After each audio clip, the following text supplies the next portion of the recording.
the introduction or the background of this study actually was already told, so I won't dwell on it any longer. The goal of the study was to assess the effect of changing primary energy factors on building practices in European countries. And my talk is structured as follows. First, I'm going to talk a little bit about the EPBD and primary energy factors. And then I will discuss what we found for the national primary energy factors used in 7 European countries for electricity. And the third topic will be to try and calculate how these primary energy factors could develop based on the development of the electricity mix until 2050. And then we will discuss the implications this could have for technologies in the building sector. And finally, we conclude with some recommendations. So first, I'm going to talk about the Energy Performance for Building Directive and primary energy factors. Excuse me for this slide with a lot of text, but I felt I needed to show you this.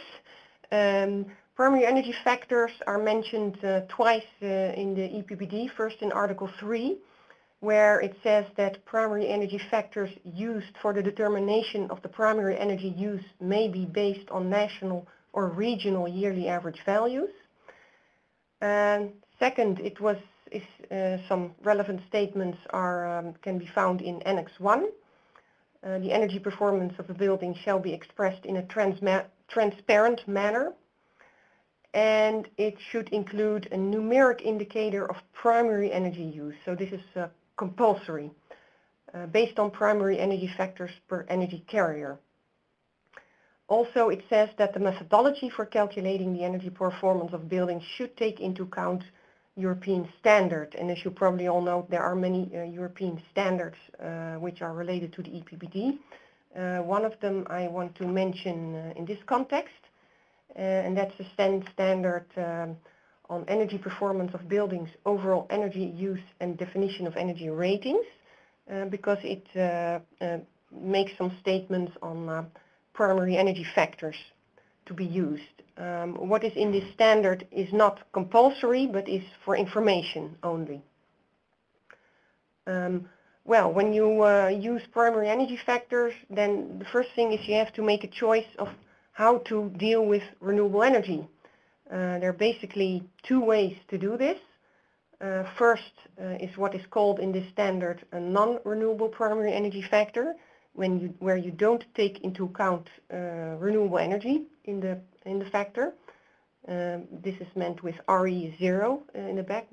This factor is then 0. And the second option is that you do take it into account, and then they call this a total primary energy factor, where you take renewables into account as 1.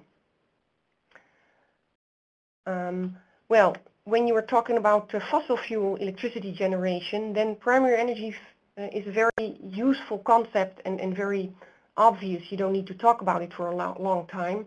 It means the primary energy factor is it's 1 over the conversion losses. So if you have electricity production with an efficiency of 40%, then 1 over 40% is 2.5 is the primary energy factor for that fossil fuel based electricity generation. So that's quite clear. You can make it a little bit more complicated by also including upstream and downstream losses into the equation, and then your factor increases.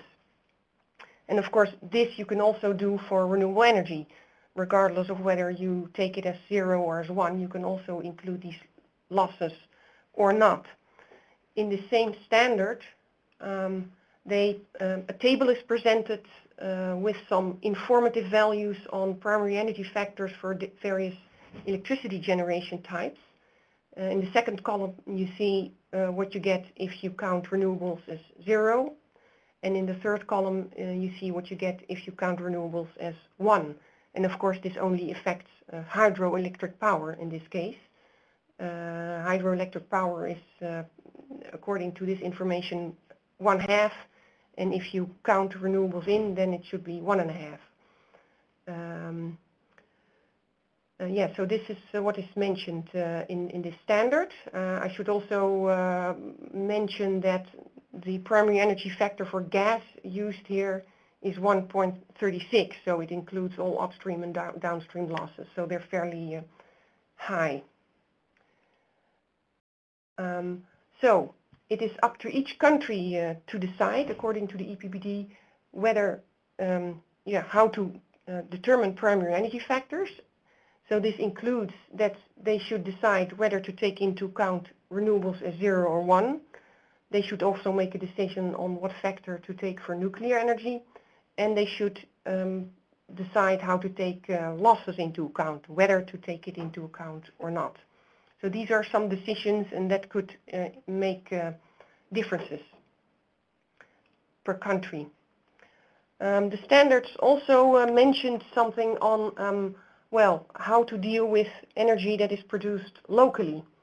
In the standard it says that per energy carrier, exported energy can be subtracted from the energy demand. And this is given in this formula that you see here. And it also says that the primary energy factors for exported energy and energy demand need not to be the same. It can be different, and that's expressed in the formula. The F's are the primary energy factors.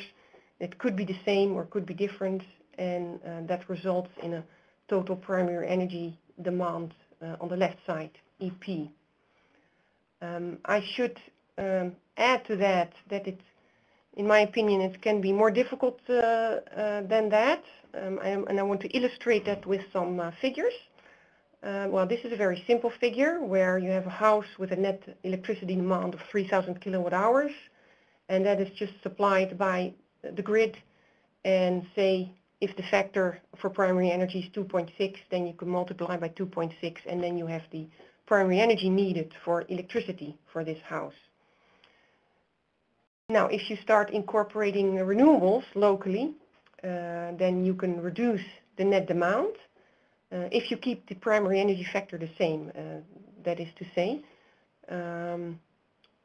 if the factors are the same, then you can, it boils down to reducing the demand so that the net demand from the grid becomes 2,000 kilowatt hours times the same factor of 2.6. Now you could imagine that you deal differently with electricity produced locally that is used on site or that is exported. And the standard doesn't say anything about that. But in this situation as depicted here, the net demand from the grid has reduced to 0, and there's actually electricity exported to the grid. So in theory, one could have, not 2, but 3 different primary energy factors. Fortunately, this doesn't happen, hasn't happened yet, even though, as I will tell you later, some countries deal with exported electricity a little differently, but most countries just deal with the situation as such, as I show in this simpler picture. You can subtract the produced electricity from the demand with the same factor, and that's it. So now I move on to the second part of the talk, the national primary energy factors. How did we go about that? Well, we had contact persons in each country who could help us retrieve relevant documents, and who were also quite informed on how these primary energy factors came about. And the countries were Spain, France, Poland, Germany, the Netherlands, UK, and Sweden. So in the next slide, I'll show you the factors for generation, or from the national mix that we found for these countries.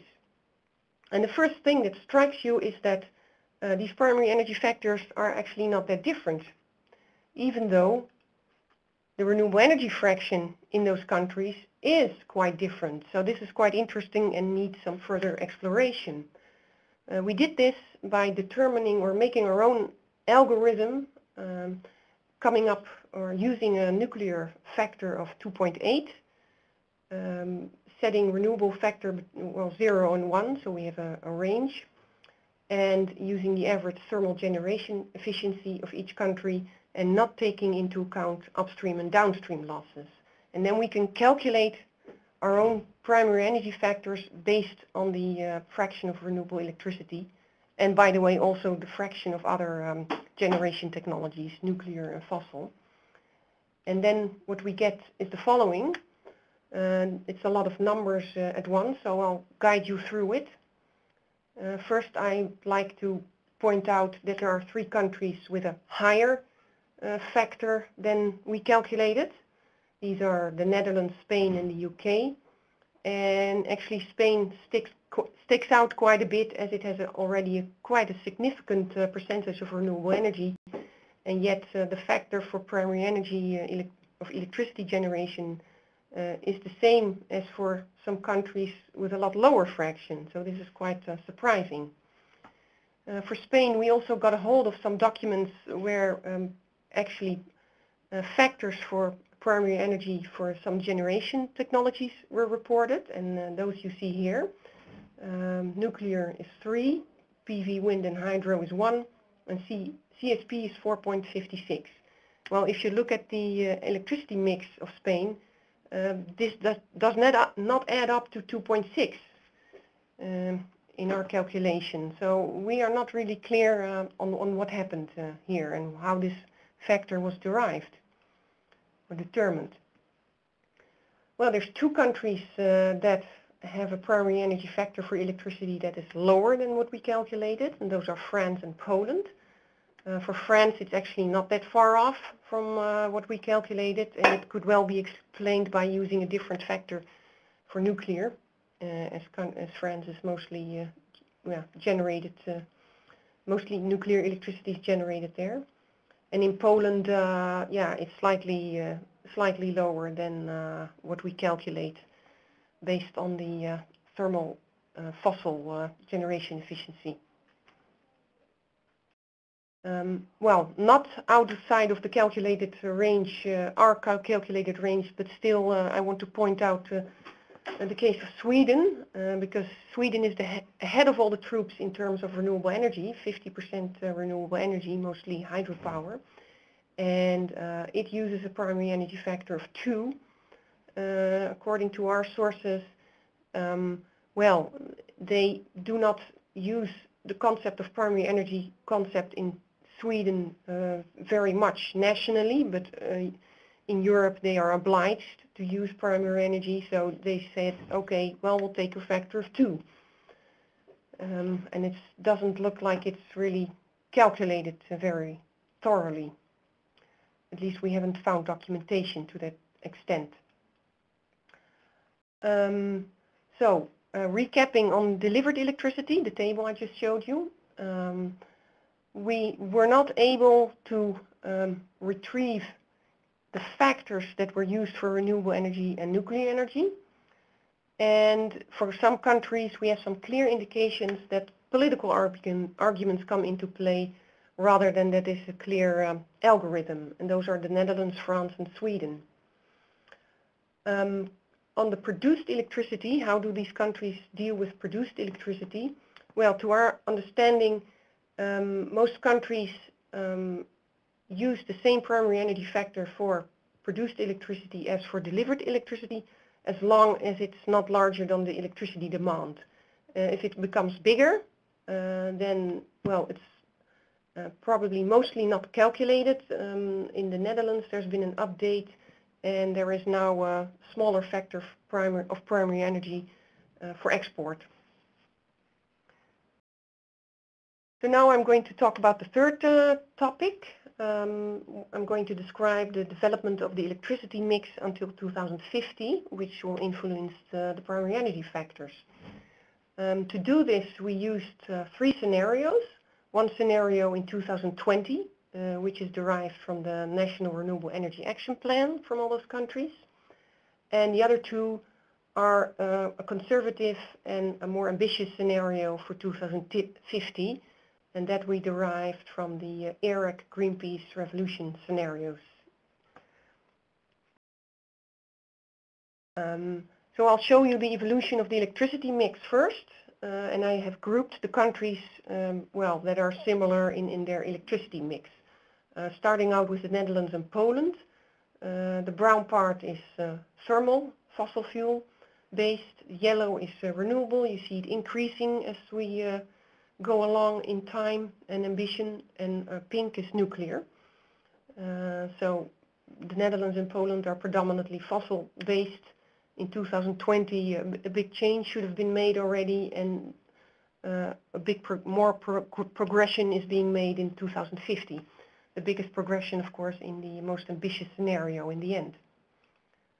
The UK also still a lot of fossil fuels to start with, and quite a big chunk of nuclear, but in the same way they are nuclear and fossil are phased out gradually in the revolution scenario much more than in the more conservative scenario in 2050.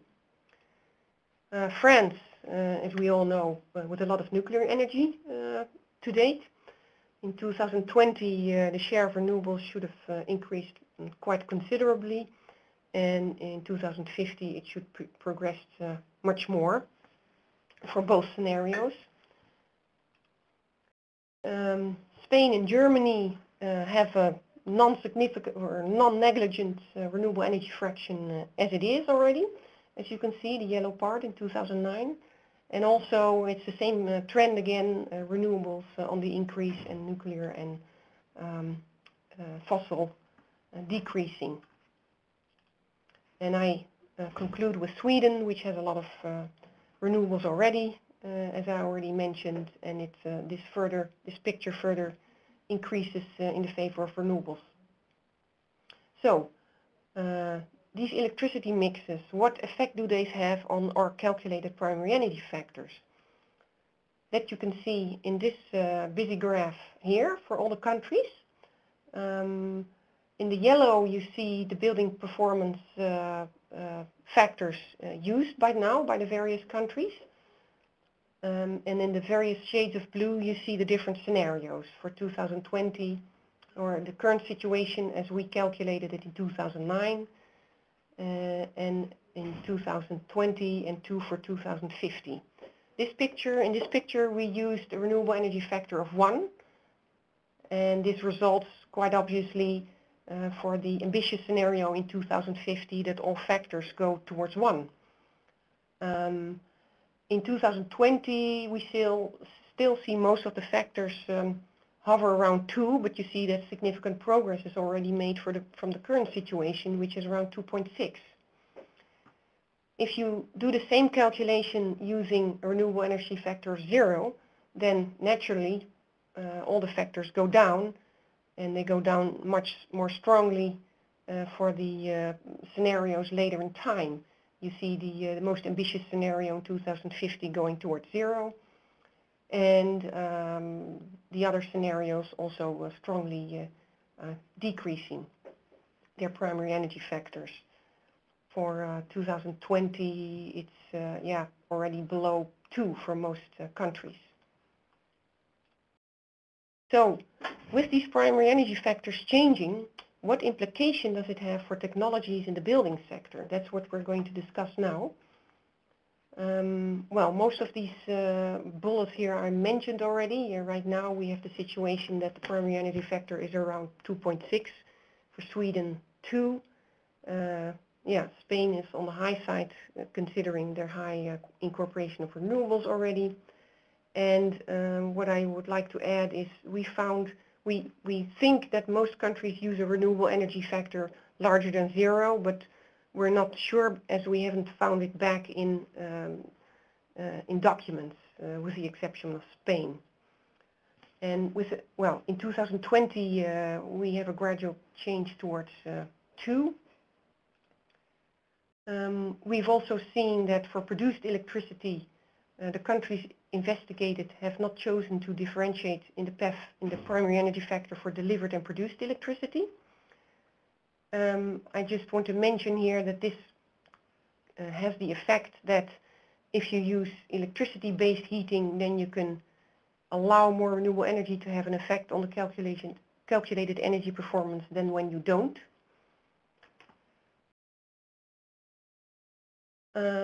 So what does a lower primary energy factor now mean for the building sector? Well, quite obviously it could be a stimulus for a fuel shift, fossil fuel to electric in heating. The other effects that could be thought of is that you have a lower drive for efficient equipment, for example, ventilation, lighting and air conditioning, the electricity consumption that is now taken into account in building regulation. If there's a lower primary energy factor, then it will count less toward the balance, so it doesn't matter too much anymore what you use, or it matters less. If Spain would start to use a lower primary energy factor, which is more in line with what we calculated, it would already have an immediate effect on electric versus fuel-based heating.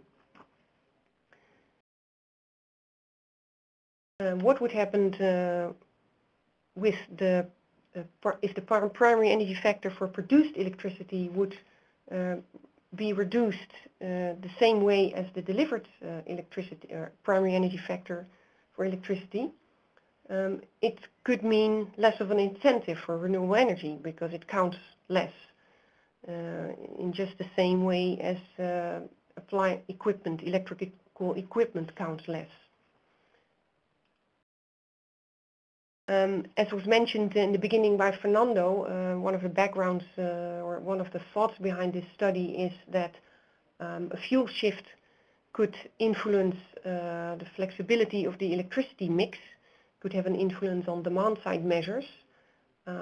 This was not actually the topic of this work, but I just want to mention some demand side measures here that influence the electricity mix or the flexibility in the electricity mix.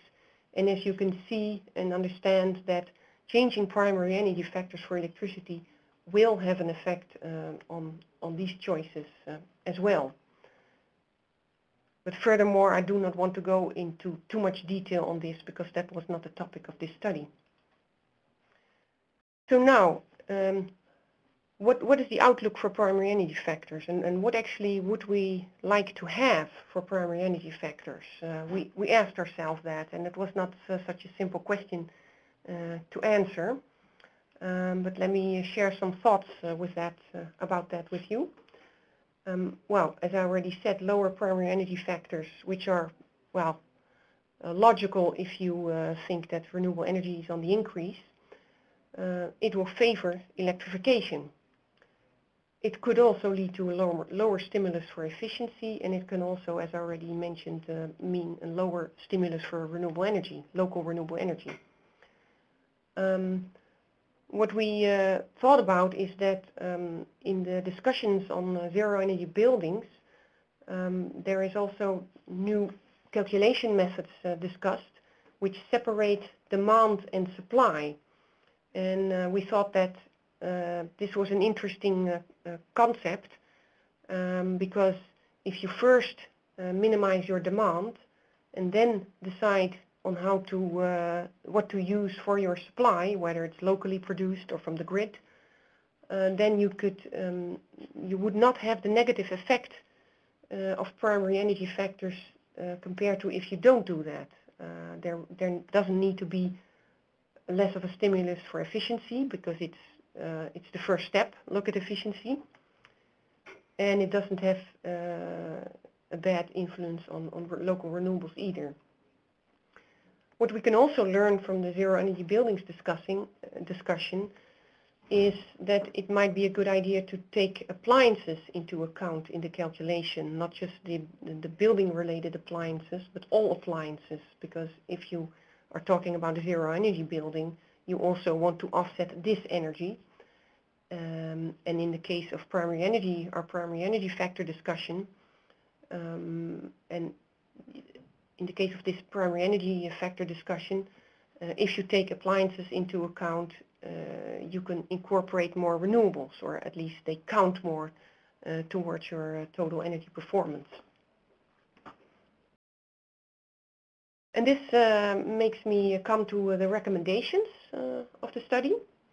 The first one is that for countries that use primary energy factors that deviate substantially from those calculated based on their national electricity mix, more work should be done to find out the details of the decision-making process. And I name especially Spain and Sweden here. Spain because there was such a large discrepancy, and Sweden because they're the head of the troops in terms of electricity generation, renewable electricity generation.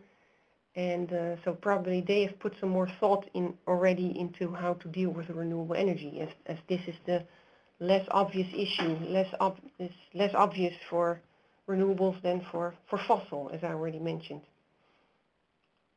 Second recommendation is, well, we found that it was not very easy to find out how these factors are calculated. They're not very clear, and we have some indications that there are no clear calculations behind them.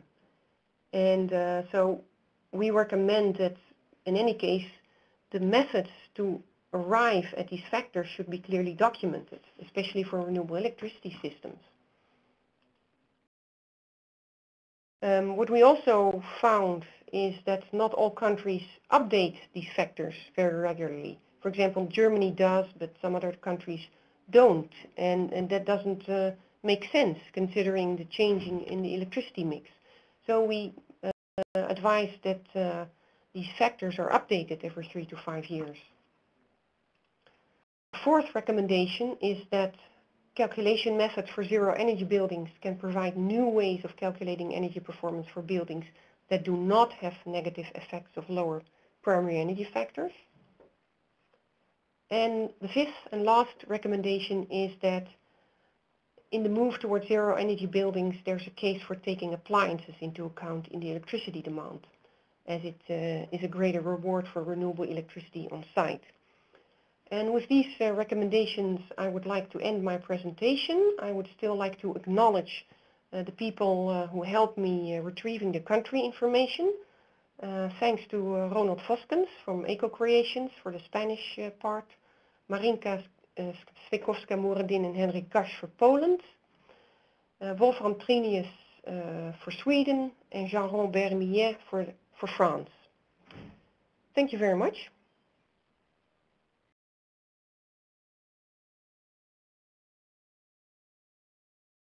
Okay, very well. So thank you very much, Edith, for this very clear and straightforward presentation. So let's maybe move to the questions and answers. So you're all invited now to submit your questions through the Q&A poll. So we open the floor for your questions. In the meanwhile, I would like to ask a question relative to cogeneration, so combined heat and power. Whether a low primary energy factor for electricity would discourage cogeneration, and then, well, how does it harmonize with the current efforts to further promote cogeneration? So thank you, Edith or Thomas. Yes, I would like to say something about that. I already mentioned the Netherlands as a country that uses an export factor, so rewarding exported electricity in addition to electricity that is used on site, albeit at a lower factor, but it's not zero, it's rewarded. And this is probably mostly because, well, the Netherlands is a CHP country, so this is also a way to reward CHP. In a way, I talked about renewables on site, but if this holds the same way for CHP, then yes, it has the same effects on CHP, this lowering primary energy factor. I must say that I haven't gone to the fullest depth in all countries of finding out how CHP is dealt with. So if there are some news on that, I would be interested to hear about that from people who are attending. Yeah, okay. And hello, this is Thomas. I hope I can be heard. Sure. Yeah, and I think this is again a political decision, because if we assume that the primary energy for electricity would be very low in the future because a lot of renewables are in the grid, then a lower primary energy factor would in first place also be less favorable for CHP producing, aside from heat that you might hopefully need for building, additional electricity to feed that to the grid. But somehow this, of course, then also reflects the situation that the electricity in a maybe very renewable grid is less needed, at least less needed from an environmental point of view. So it also, let's say, reflects then the new situation where a very renewable grid yields less, let's say, incentives for adding it via CHP than if you had in a grid which is supplied by, I would say, very dirty electricity, for example. Yeah, then the pressure or the incentive is higher. So partly I would say it goes then in the same direction, the technical issues around the primary energy factors and the political thing, but still you could say no, it is important for us, and that's a bit what happens already today, that as Edith pointed out, the primary energy factors are sometimes somewhat set politically, and you see that, for example, in such numbers like 2 or 3, which already sound a bit like a simple or easy number, which is not exactly calculated but more set, and also the intention to steer a bit what happens, and that's obviously possible by the degree of freedom member states have in setting these primary energy factors. So I think it will still remain a political issue, but there's the connection between the technical and the political thing. Okay, very well. So we have some comments. I think they're in the same line that we are commenting right now. So first is a basic question: is it clear and agreed on what the proposal is of this primary energy factor? Should it measure something, or is it a such factor to be manipulated for political reasons? So we have seen some of the answers. So what I think there is another question related to that. No, that's so. Do you have anything else to comment on this, or we have probably already? Maybe here from Thomas, one additional comment to this. To the question how to set the factor in the future and how this connects to political reasons. And one interesting issue is if you look at the building sector, and that's what this study was about, primary energy factors for electricity in the building sector. We see that currently there's a new regulation in the energy performance of building directives, so the EU building regulation that sets the frame for all the member states. And it says that future requirements should be cost optimal. And there's at the moment discussion on methodology, how to exactly do that, and the member states will have to calculate cost optimal levels. So look at the costs of measures and look at the environmental benefits of measures. And in that respect, it is very widely acknowledged that, for example, for energy price developments, there should be a forecast, because you build a house today, but it will be there for 30 years or longer. So we all assume that energy prices might raise instead of dropping. So it's clear that there should be a future scenario on an average energy price in the future. However, that's now not so common for primary energy factors, because for gas or oil, this is quite a chemical reaction. There's not much to change. It will be the same in 10 or 20 years. But for primary energy factors, for electricity, we just saw that it's very likely, or a direct impact of renewable activities or also nuclear activities going on, so that it will change. So it's also quite reasonable to say that there should also be a forecast for primary energy factor over the use of the building, because if you invest today in a, say, heat pump or ventilation system with heat recovery, this might get more or less automatically better and better with the primary energy factor dropping. So that's not so much discussed nowadays. Many people just use the current factor, but as we assume that there will be an acceleration of of renewables entering into the European grid, I think that's also a good question, and maybe should be calculated like this. But then again, it's also a very political discussion, because it's very difficult to make a forecast, of course, on the primary energy factor for the future, and that's, for example, revealed by the examples Edith has shown for the different scenarios done by different people on share of renewables or share of nuclear. But that could be a very decisive part of the calculation, and I acknowledge that it might seem, as one would say, well, we do, this is a viewpoint, for example, from the industry for heat pumps or ventilation systems, heat recovery and so on. But it's also a fact, I guess, that we must face that this primary energy factor will drop, and then in schemes like cost optimality, I think it's good to think about what that means for current activities. Thank you. Okay, excellent, thank you. So following with this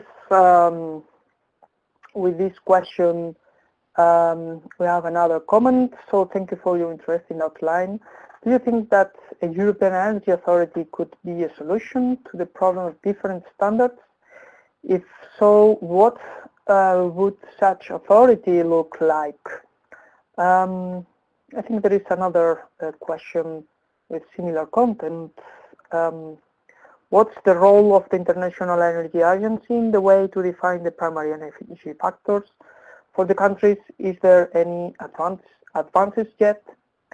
So what can we tell about this? Thank you. Do you want to take that, Thomas?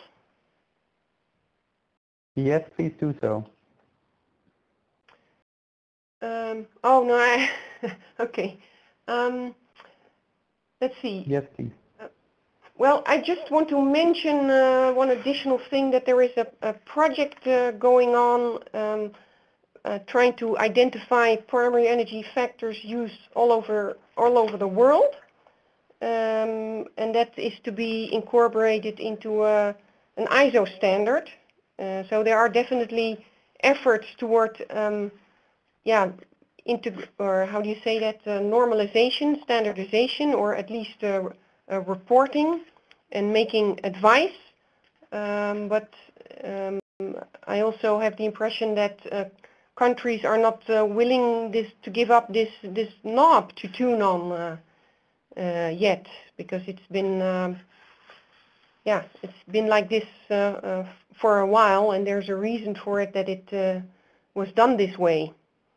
I guess it's a typical European thing, and of course also the different electricity mixes in the different countries may want them to make to go in different directions. But it should also be recognized that we all want to increase renewable energy, and so we all need to think how to do that in the best way. So there is a common goal as well. So I'm not sure I can answer the question on whether a European Energy Authority could be a solution to the problem. Well, this energy authority would need to have authority, and this is not the way things are decided in Europe. There should be some kind of consensus approach, and so it's not so easy to change that, I think.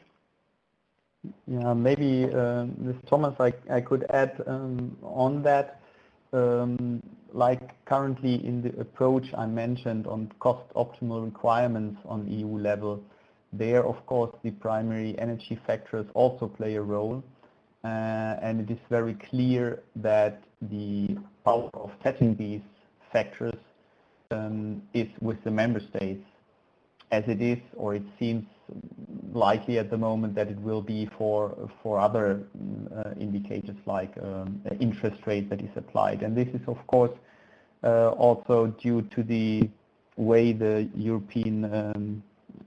way Europe is built, let's say, that the member states have freedom to move. And if you follow the discussions that are being held in Brussels with all the member states and representatives, it's very clear that member states also in many cases like this freedom very much. And I think it's not so much an issue that there is not a clear way how to calculate, and that also the member states are searching for a solution. But I think there are guidelines available, and they leave, of course, options to do it this or that way.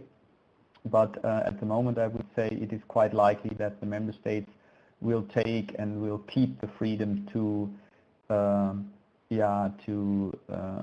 choose one or the other way. For example, having renewables as 0 or as 1 or other things, because as was clear from the presentation from Edith, it is also a political instrument that you can push or hamper certain things that you would like or would not like to see. And therefore I think it is more the willing to have the freedom to form it in a political way, rather than the lack of uniform calculation approach that leads to these different setups we have. Okay, very well, thank you very much.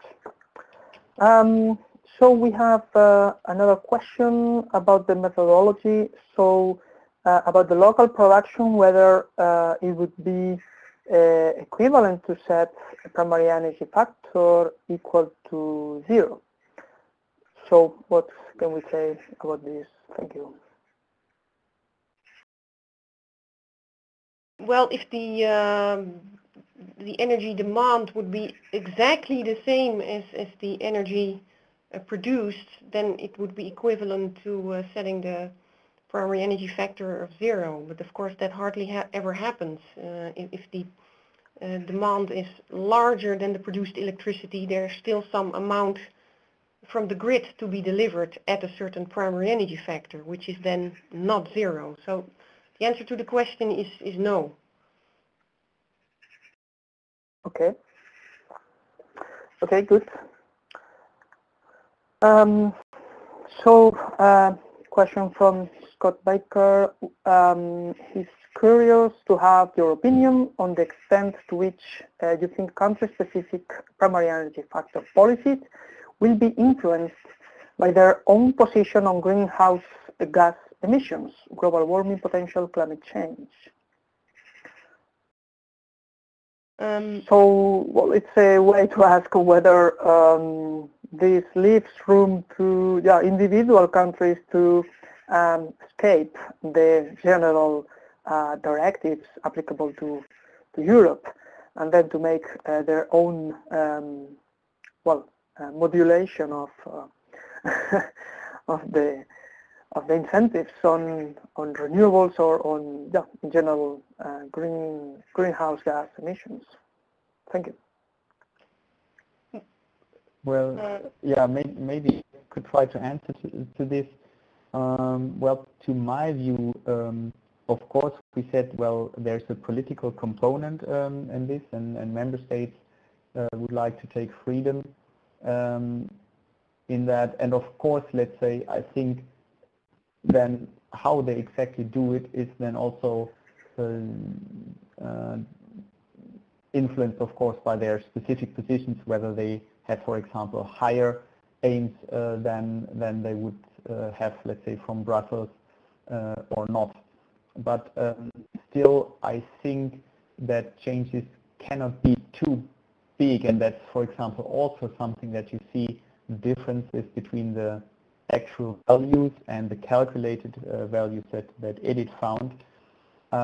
They were in many times not so large, and I think there's also a natural boundary to that, because if the difference is too large between a calculated, we would say a reasonable, technically described value to the real value, cannot be too large, because if it gets too large, then there's of course also pressure from interest groups within a country who would say, yeah, that's just ridiculous, that's not fair, that may be a disadvantage for our products, things like that. So I think the values taken can change a bit, but cannot be driven completely away from a technical background. And I would say that sets some limits to the extent that national positions or national viewpoints can decide on the primary energy factor.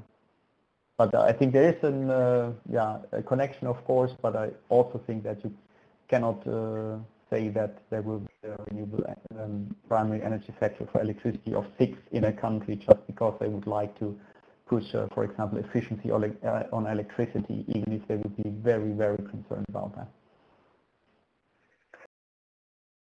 Okay, thank you very much, Thomas. I would like to follow on this question, this topic, to ask you how do you see, or do you have any feedback from, well, I can very well imagine that gas technologies and electricity technologies are somewhere fighting for the market, and then this is something that can influence a lot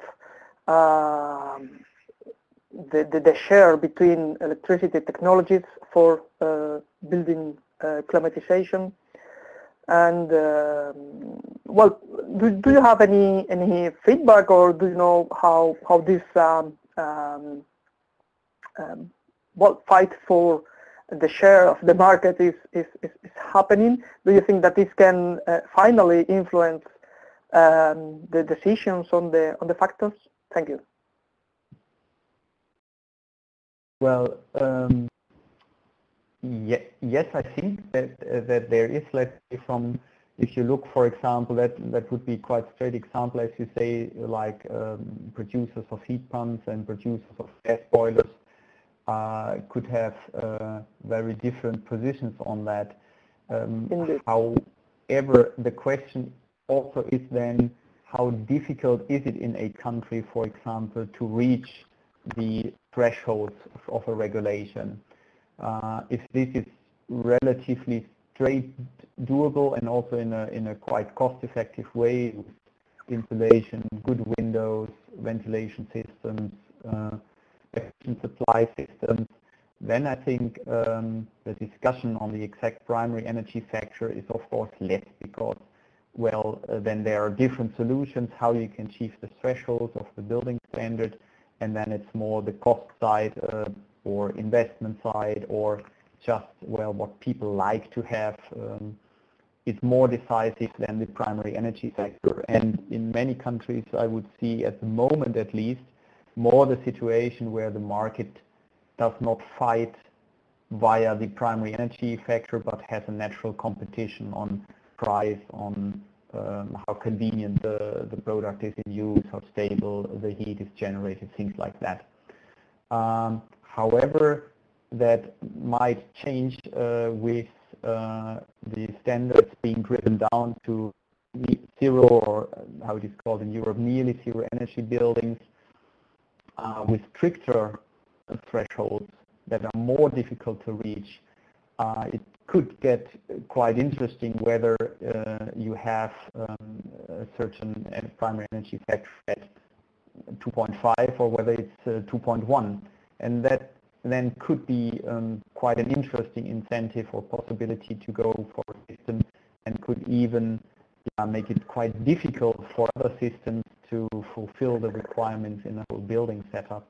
So the answer to my impression is, at the moment, not so much, more that probably companies have an eye on it, and if it deviates very strongly from what they think is fair, they for sure, I think, raise their voice, but it could be, could get an issue more and more with tightening standards. And so it's also time to think about good solutions for that, to avoid market distortions or market fights, which are not based on real market activities, but on political reasons. So I think it will get more and more topic. Mm-hmm. Okay, very well. Thank you very much. Very well. So there is another question, comment. So thanks. Many companies are applying the sustainable reports already. Is there some way the countries can generate one similar? Have you seen that somewhere? Thank you. I'm not sure I understand the question correctly.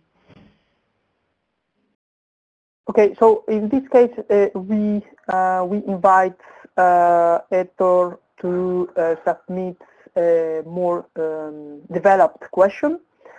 Then, in the meanwhile, we can proceed with other contributions. So we have another question in the meanwhile. So Hector, you are invited to reformulate your question. Do you have any idea of potential member states' intention of applying smaller time intervals to take into account simultaneity of production and demand, as this would increase the impact of differing factors for primary energy factor delivered and produced energy? Yes, I can say something about that. Well, I know in the Netherlands, where the standard for energy performance of buildings recently changed, they had a discussion on this simultaneity effect, but they decided not to take it into account. So in other words, production of renewable electricity is summed up over a year and then subtracted. So it's not summed up over small time intervals and then subtracted. They decided not to do that, I think, mainly for practical reasons. I do not know about the other countries, whether such consideration have taken place.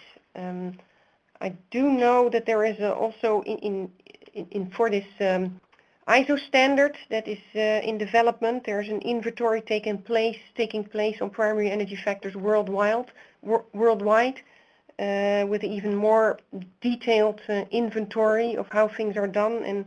And I don't think this study has been published yet. It's not public yet, but I think they make an inventory of that specific aspect for different countries as well. Yeah, but coming from my side, in general, I would say also in the discussion around nearly zero energy buildings, which are assumed or which are also from the energy performance of building directive to be implemented after 2020 for new buildings. There's also, of course, a discussion how these time intervals are looked at, whether we have not only for electricity production, but for the whole scheme, whether we have hourly, daily, monthly, seasonal or yearly values. And at the moment it seems like there are a lot of calculation rules or setups which are in favor of yearly balances, because that is of course the most simple solution. However, that might also change if issues get more complicated in the future, and that might happen with the strong integration of renewables coming from wind or solar, which are less constant like a nuclear power plant, of course. So I would also say at the moment things are more pointing towards seasonal balances in all this. But also due to pressure on grid issues, that might also change, I would say. Okay, good. Thank you. In the meanwhile, Hector has reformulated this question. So private companies are generating a yearly corporate sustainability report. Have you seen something similar, but for countries where the renewables, from the renewables point of view? Well, maybe to answer that, I think it, if I understand correctly, this is a bit off the topic we are discussing now. Yeah. However, of course, similar to companies that issue a corporate sustainability report or even a corporate social responsibility report. This is also done on country level because, for example, for the renewables directive and other things, certain targets need to be reached. And so there is monitoring around that, or from the European Energy Agency, there's information on renewables in different countries. So there are different sources for that, and yeah, different ones are possible either from the countries themselves or from European institutions which look at that or follow that up, even from NGOs, for example. Okay, very well. Thank you very much.